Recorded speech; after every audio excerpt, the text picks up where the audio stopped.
Are Trump voters. These are people who voted for Donald Trump in this past election. They're all voters from swing state Michigan. So by a show of fingers, who approves of what Elon Musk has been doing in the Trump administration? None of you. And who disapproves?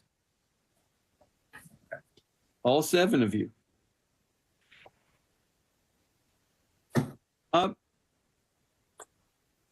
Cheryl, tell me why you disapprove of what Musk is doing. Because he wasn't elected to do anything. Like, I don't understand his position. It's a made up position that they made, department or whatever. And he's been going through with the sledgehammer, just actually dismantling everything with the approval of Trump. So I'm almost at the point where, did he actually buy the election to do what he wanted to do? Like, who's running our country? He was even in the Oval Office during a meeting with his kid on his neck. Like, what? I feel like we are a reality show. America is. It's awful. It's awful. And these are all Trump voters. This is an Engageus focus group done with Trump voters this past week in Michigan. So someone listening to you folks might say, he was president for 4 years. You knowingly chose to put him back in office, having watched him in office for 4 years. It sounds like a number of you are surprised by what he's doing. How can you be surprised? I don't feel like he was this aggressive last time, because I don't think anyone would have voted for him if they expected to see what we're seeing now. I don't understand the need to piss every other country off. Like Canada. Like, we love Canada, don't we? Like, my whole life, there's never been a problem with Canada. And all of a sudden, now we're like trying to create issues with Canada. I don't know. I thought he was going to change things with affordability and make things cheaper, but by putting these tariffs in and terrorizing the world, now things are just going to get more expensive, I feel like, than they already are. So everything I believed was going to happen, I think, is going to go the opposite direction. I feel like a lot of his actions have just been disruptive and creating chaos. He didn't come out and be real with us and say, hey, I'm going to cut hundreds of thousands of jobs and you could possibly, your bills are going to go up. Like, that wasn't campaigned on. Caitlin, I just want to circle back to you for a second. So you voted for Trump in 2024, but you've been very critical of him so far in our conversation. Someone watching this might say, why did you vote for the guy? Sure. I think what he campaigned with and compared to what he's doing is pretty opposite. Yeah, I didn't see this coming. I didn't think he was going to take these points of views that he's taking. It's upsetting. I thought that his first 100 days, like he talked about, would be so much better than they are. It's a little frightening too. He's so erratic, and it's getting to the point where I'm almost scared to watch the news. I mean, it's a little bit frightening. These are Donald Trump voters, Donald Trump 2024 voters in Michigan. And they say they not only feel confused and frightened by what Trump is doing now that he's president, they're worried. In some cases, they're more than worried. They are convinced that this is all heading to the worst possible place. If the people that we elected to be his checks and balances don't check and balance him, then what are they there for? They're closest to him than we are. And I just see it going in a direction that's dictator. I mean, if they don't check, if Congress doesn't check him, he'll just continue to, go his own way and just, drag us down with him. He's acting like a dictator. He's basically letting, what he says goes, and he's not getting approval from the people, Congress. He's not taking the appropriate measures to put things in place. He thinks he's it. He's in charge. He's a king. He's a dictator. He's, running everything. No, I feel that he thinks that he is a king. He had the crown on. right now we almost have to accept the fact that we're in a dictatorship. I mean, I don't. What he says goes. He controls the government. He controls the attorneys. He's going into the offices saying he's retaliating for what they did to him. Like it's chaos. Yeah, he thinks that he's a dictator, and there's nothing anybody can do to stop him. He has immunity from everything. So how are we to strip him from his powers? How can we put him in jail? Like, who's going to do it? Those are all voters who voted for Donald Trump in swing state Michigan this past election. A couple things on that dictator point they're making there. A couple things on that from today's news. Today was yet another really, really bad day for Donald Trump in court. Today, 24,000 people who Trump has fired from federal government jobs got reinstated, thanks to a court order from a federal judge in Maryland. This is the lawsuit that was brought by 20 Democratic attorneys general in 19 states and Washington, D.C. This judge's order today forces the reinstatement of, again, 24,000 people that Trump has fired from 18 different agencies. The Education Department, the FDIC, which is the agency that provides insurance so your bank deposits are insured and you don't have to worry about them going away if you put your money in a bank. They're going after FDIC, too. Yes, they are. The Commerce Department, Health and Human Services, Energy Department, the VA, Interior Department, Labor Department, USDA, General Services Administration, the Small Business Administration, the Transportation Department, the Treasury, the EPA, the Consumer Financial Protection Bureau, USAID. Again, 24,000 employees fired by the Trump administration from those entities, reinstated by that court ruling today. And speaking of USAID, additionally, on top of that ruling where USAID employees are reinstated by court order along with all those other agencies, a standalone blockbuster ruling from another federal judge today specifically ordering the Trump administration to reconstitute USAID and stop their efforts to shut it down, even to let them back into their building. The judge in this case said that the shutdown of USAID, quote, likely violated the United States Constitution in multiple ways. And in his very short two-page order today, he ordered that the Trump administration must reopen USAID. This is from the order. This is interesting. Quote, for purposes of the order, defendants refers to Elon Musk in his official capacity, the United States Doge service, and their officers, agents, servants, employees, and attorneys. Also, all individuals who at any time since the inauguration have served in the role of Doge team member or Doge leader, regardless of the formal personnel status of that individual. So the defendants here, everybody associated with Elon Musk and Doge. And those defendants are, quote, enjoined as follows. Defendant shall reinstate access to email, payment, security notification, and all other electronic systems, including restoring deleted emails for all current USAID employees and contractors, whether in active status or on administrative leave, meaning for all the people they've tried to force out of the agency too, they need to be reinstated. They get all their emails back. They get all their systems back. Defendant shall provide written confirmation to the court that this requirement has been satisfied within 7 days of the date of this order. Also, defendant shall not take any action or engage in any work relating to the shutdown of USAID, including placing employees on administrative leave, employee terminations, reductions in force, contract terminations related to any USAID employees or contractors. There can be no termination of USAID contracts or grants, no closures of USAID buildings or bureaus or offices, no permanent shutdowns or terminations of any USAID IT systems.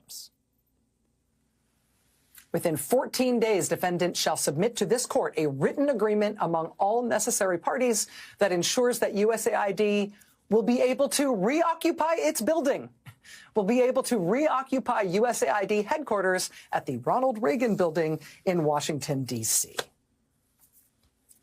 So they all get their jobs back. They get back in the building, they get all their emails back, and all electronic systems related to the operations of that agency, including all contracts and everything that applies both to employees and contractors. You need to stand that agency back up. Because what you have done to shut it down thus far, quote, likely violated the U.S. Constitution in multiple ways. Now, this, of course, will be appealed. This will not be the final word. You know, even if Trump and his top campaign donor, Elon Musk, continue to lose this badly in court on this case, there's no telling how they'll try to finagle their way out of it anyway. But, you know, thinking about the dimmer switch between democracy and dictatorship, the courts here are drawing a line. And for all, you know, Trump and Musk's sadistic glee about calling these people who work for the U.S. government criminals and, you know, removing their name from the building, and Elon Musk giggling and talking about putting it in a wood chipper, for all of their glee and sadism about this stuff, they're losing. They're losing under U.S. law. USAID, as of today, is hereby ordered back into existence under federal law. Trump was also soundly beaten in court today on his effort to try to throw trans service members out of the military. Now, the judge's ruling in this case is very measured and calm, but it just rips the Trump administration for even trying to say this is legal. Essentially, the judge ruled in this case today that the Trump administration never actually presented a real legal argument for why they think they're allowed to do this. They just asserted with no supporting evidence that anybody who's trans, by definition, is unfit for military service. And legally, that's not how it works. The judge said the service records of the plaintiffs, the people who brought this case, who all have stellar military records, the judge points out that the experience of just these plaintiffs in the military disproves that they are somehow manifestly unfit just because of who they are. So the judge issued an injunction against the Trump administration in enforcing this new ban on trans people serving in the military. And the judge wrote this in her ruling, quote, "The court does not issue this preliminary injunction lightly. Judicial overreach is no less pernicious than executive overreach. But the coordinate branches must, by their mutual relations, be the means of keeping each other in their proper places." And that, of course, is a quote from the Federalist Papers, from Federalist number 51 by James Madison. The ruling continues, quote, "The president and defendants could have crafted a policy that balances the nation's need for a prepared military and Americans' right to equal protection. They still can. But this ban is not that policy. The court, therefore, must act to uphold the equal protection rights that the military defends every day. The court's opinion is long, but its premise is simple. In the self-evident truth that all people are created equal, all means all. Nothing more, and certainly nothing less." End quote. Trump administration just had a terrible day in the nation's courts today. They lost in court on their efforts to fire tens of thousands of people who work for 18 different government agencies. They lost in court on shutting down USAID. They lost in court on discriminating in this way against trans people. And Republicans supporting Trump are facing incredible blowback in their home districts from their own constituents on all sorts of issues, on these and all sorts of issues. Look at this. In deep red Idaho yesterday, Republican Senator Mike Crapo tried to give a speech at a paid ticketed event in Boise, but the real news story there that was covered by all the local Idaho news outlets who tried to cover it were the hundreds of people, including many military veterans, who turned up and stood outside the event protesting Senator Mike Crapo, demanding that he stand up and try to stop Trump from what he's doing. Idaho. Yesterday in deep red West Virginia, big crowds that were eventually asked to move by the building owner. They were asked to move their demonstration, what turned out to be a large demonstration, outside the Morgantown, West Virginia offices of Republican Congressman Riley Moore. Again, West Virginia residents demanding that their Republican representative do more to stand up to Trump, do something to stand up to Trump. Georgia yesterday, Middle Georgia, the top story in the local news last night was this yesterday afternoon. Constituents of Republican Congressman Austin Scott of Georgia, again, in this case, again, including many military veterans, outside his office, demanding that he meet with them, demanding that he take a stand and try to stop what Trump has been doing. He wouldn't meet with them. He won't go to a town hall. So they convened in the parking lot outside Congressman Austin Scott's district office in Middle Georgia. Up in Colorado, Colorado Springs, Colorado, Congressman Jeff Crank was made into a cardboard cutout. They had this one standing up by a microphone. They had this little one that they propped up on what I think was a little can of Folgers, maybe. Look at this. Hundreds of his constituents in Colorado Springs turned up to protest against Jeff Crank not standing up to Trump and refusing to meet with him about it. Look at this. This was also yesterday. Greensboro, North Carolina, 1,000 people turned up for a Republican U.S. Senator Tom Tillis town hall, at which Tom Tillis was represented by an empty chair. 1,000 people there in North Carolina mocking him for refusing to meet with them and for being too chicken to stand up to Trump on anything. And, you know, nobody likes to be mocked.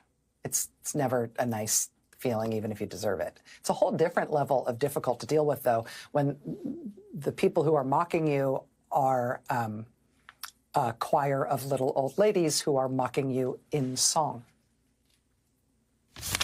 Where are you now? Where are you now? Where could you be? Where could you be? Where are you now? Where could you be? Are you hiding at home? But you're chicken. Where could you be?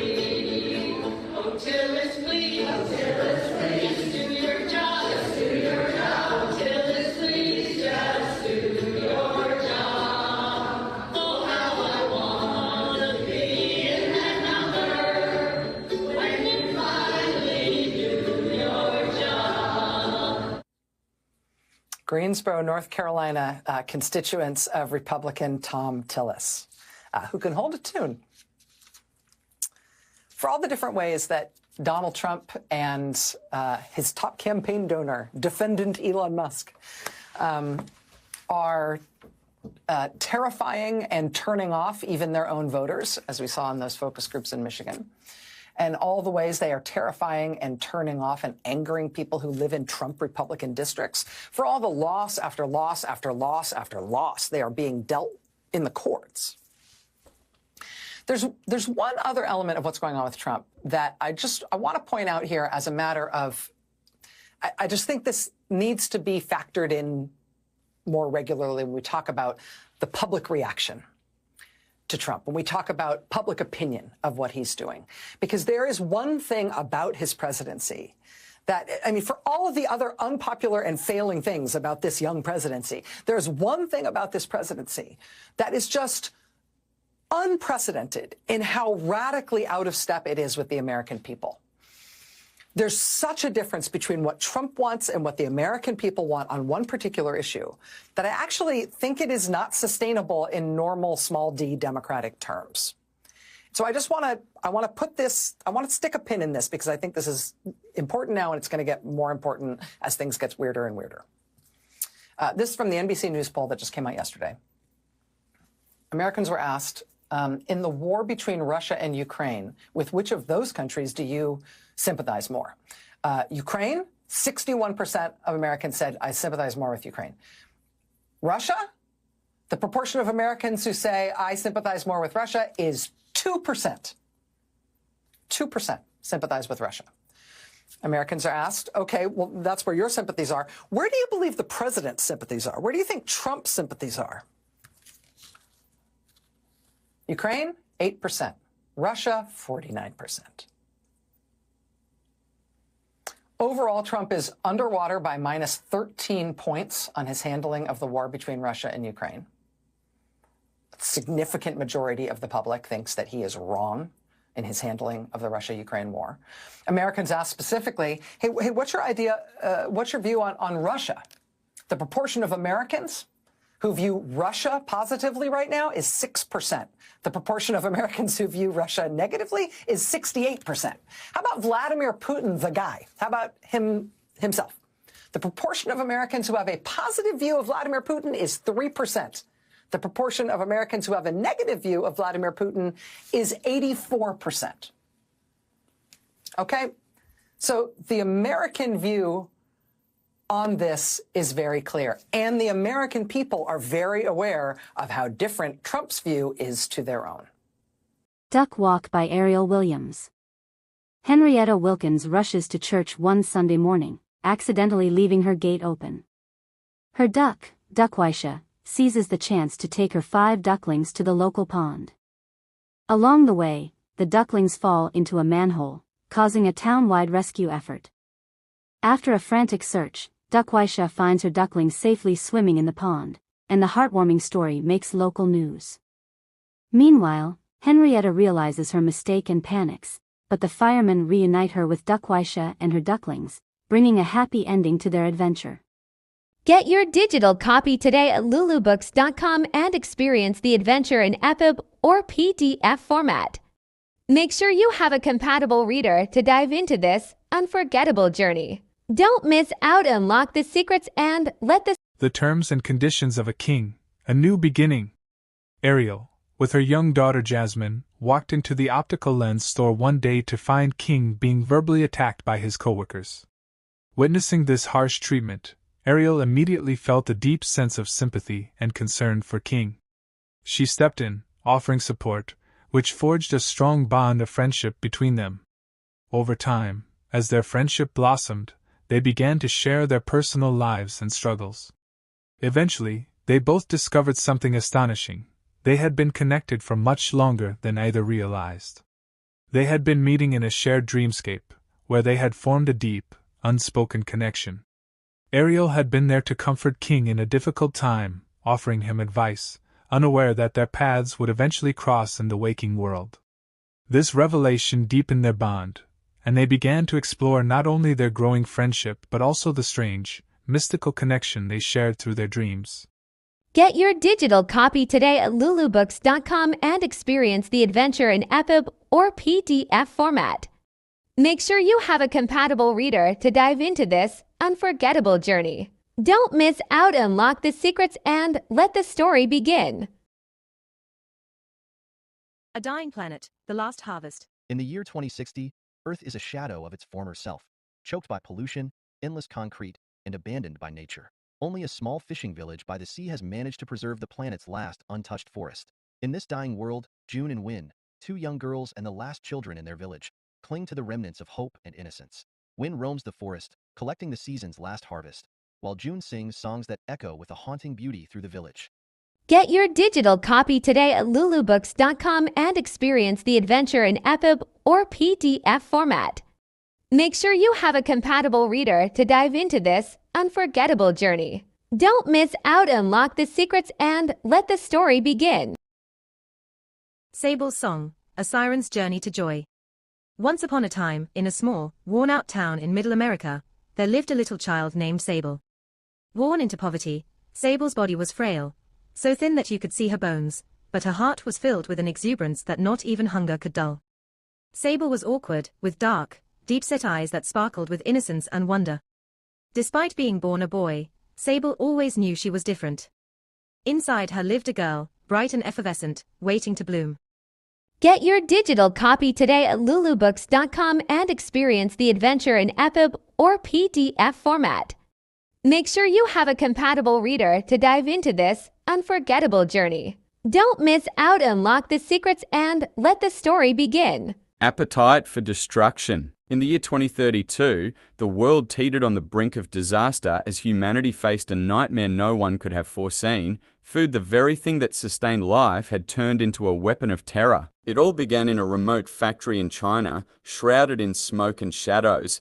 Rows upon rows of vegetables grew in eerie greenhouses, their leaves trembling under artificial lights. Workers moved through the rows, their expressions tense. Whispers filled the factory. Something was wrong with the crops. Lee WEI, a seasoned worker, approached a row of tomatoes, each fruit unnaturally large and almost translucent. As he reached out, one of the tomatoes suddenly lurched forward, releasing vine-like tendrils that wrapped around his wrist, pulling him into its soft, pulpy flesh. Lee's scream was swallowed by the shadows as the tomato consumed him. For more, click Linktree in bio. I told you. What did I tell you? Didn't I tell you? 'Cause I told you. And when did I tell you? A long time ago. And what did I say will happen when I told you? Exactly what just happened.